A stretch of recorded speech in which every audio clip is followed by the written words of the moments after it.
Right then, here we go. I think this is video 30 or something. I can't remember. I should look that up beforehand, really, shouldn't I? So this is another developer video of Production Line. It's currently in early access. I'm the designer, programmer, etc, etc.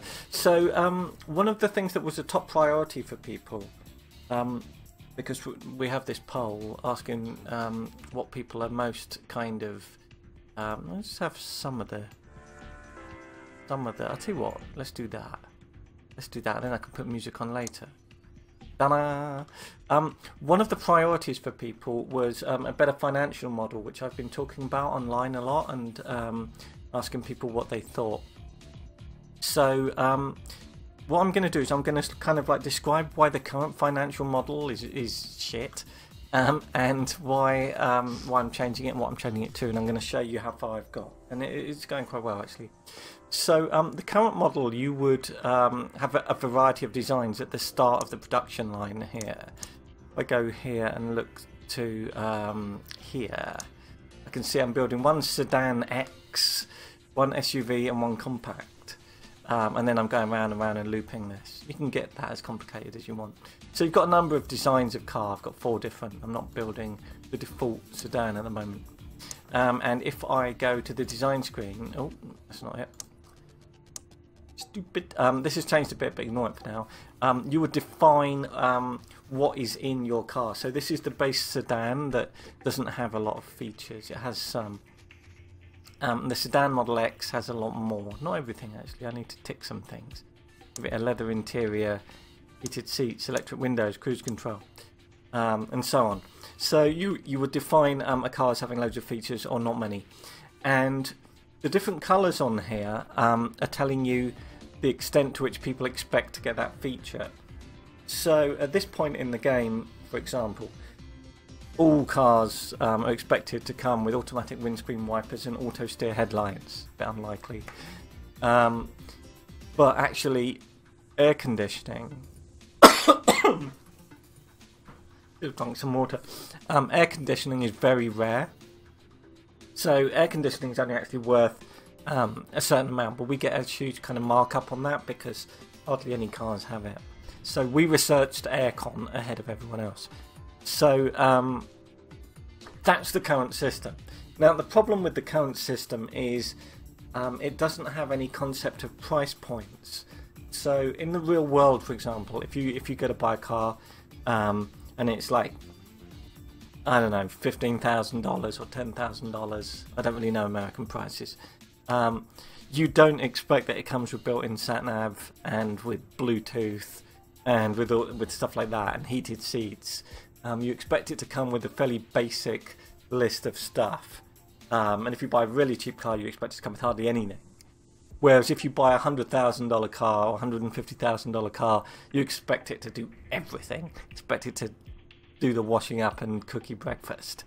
So obviously the idea that a feature in a car is universal or it's rare or very rare is kind of very one-dimensional. And the problem you get in the game at the moment with the current system is because the AI is researching tech. If I go here and look at technologies, oh no, have I removed it? I have removed it, haven't I? Yeah. Okay. Well, you used to be able to tell that like the AI has researched this, the AI has researched that. I need to redo that a little bit. So you would be pressured into matching what the AI was doing, and there was a lot of pressure on you to basically make all cars have all features. Eventually the end game was like pretty much all cars have all features. Now obviously that's rubbish, because what we want is the ability to say you want to run a car factory and you are Jaguar, or Jaguar if you're American. I find it quite fascinating, some of the things that British people and American people say different. Jaguar. Probably only certain parts of America actually, I've got no idea. Anyway, so say you are Jaguar and you're making like expensive cars, and that should be a viable thing, but you should also be able to be, you know, I don't know, General Motors or Tata, whatever they're called.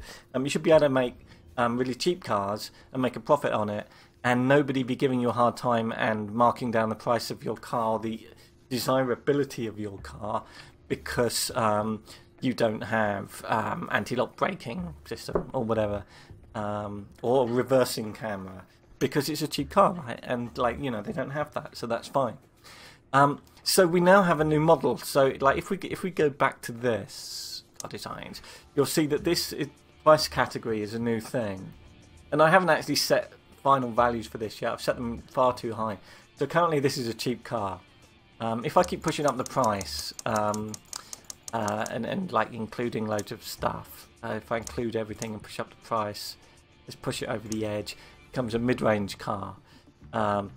If I keep going, I can make it. I haven't got enough tech researched actually, probably to do this, and I've got an inefficiency in the background. You'll notice things stalling.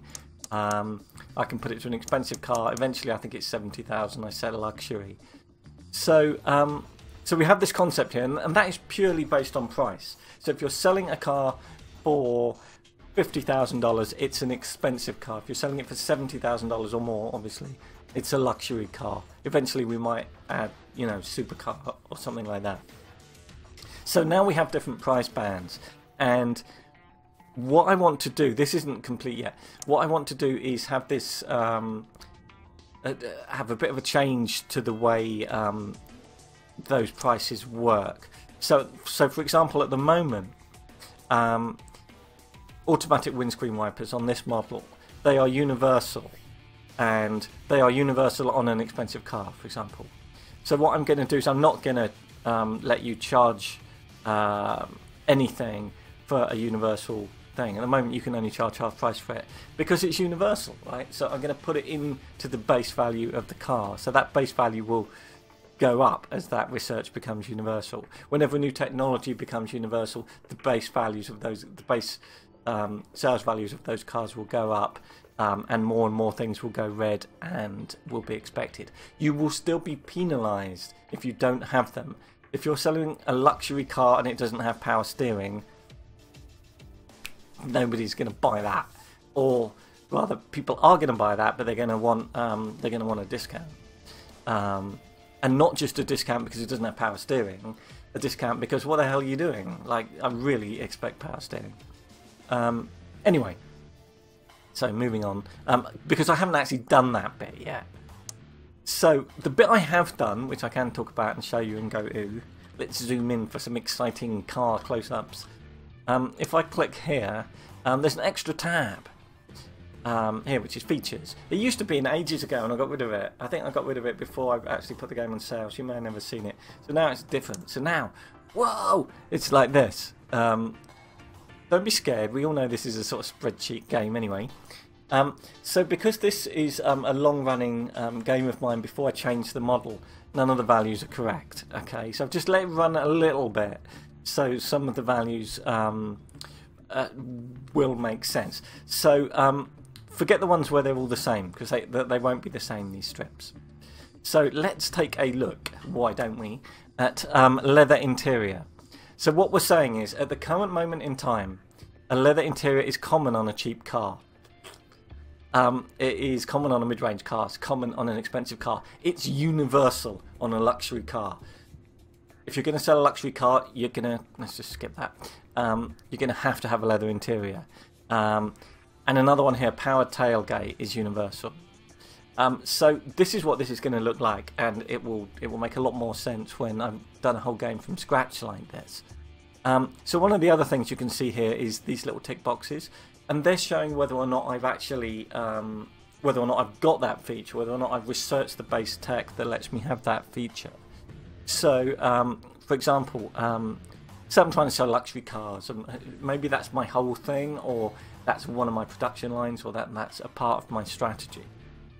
I need all those cars to have a leather interior, and that's fine, I've got that. But if I go down, they also have to have a powered tailgate, and I haven't even researched that. Look, I've got a little flashing red thing here, which might be new, which says I haven't got any research going on. So powered tailgate, hopefully, yes, look, see, I haven't researched it. I'm going to make this screen a lot better, by the way.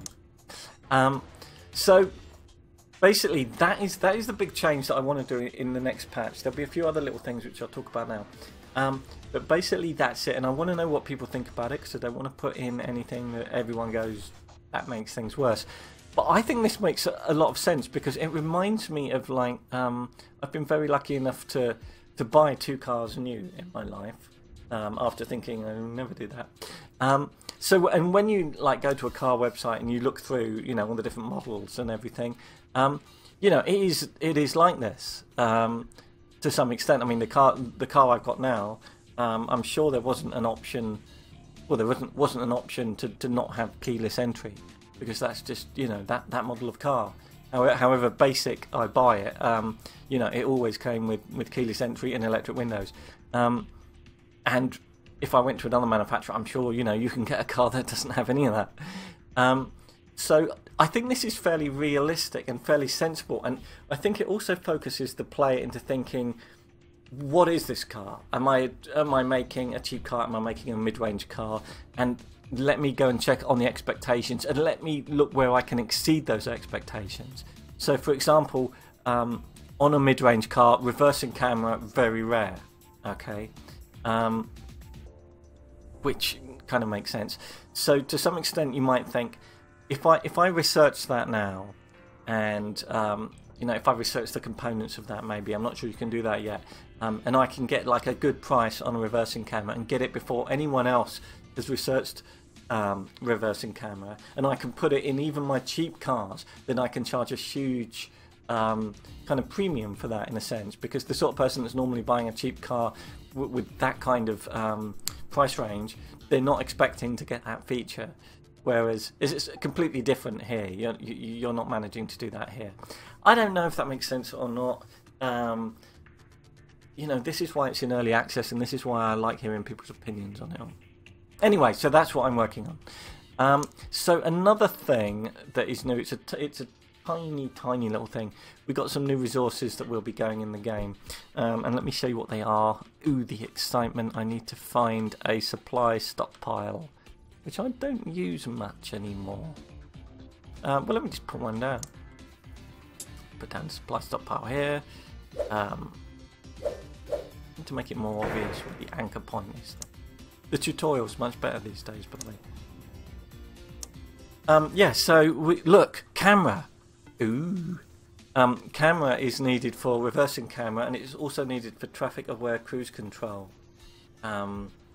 which technically might use radar or LiDAR, but increasingly they're using cameras. And also, even more exciting, touchscreen.